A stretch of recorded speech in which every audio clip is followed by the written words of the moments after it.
بسم الله الرحمن الرحيم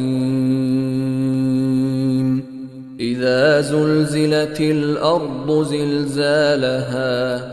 وأخرجت الأرض أثقالها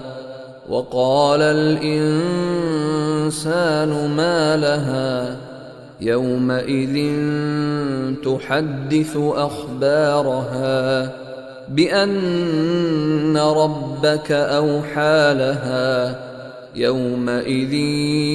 يصدر الناس أشتاتا ليروا أعمالهم فمن يعمل مثقال ذرة خيرا يره ومن يعمل مثقال ذرة شرا يره.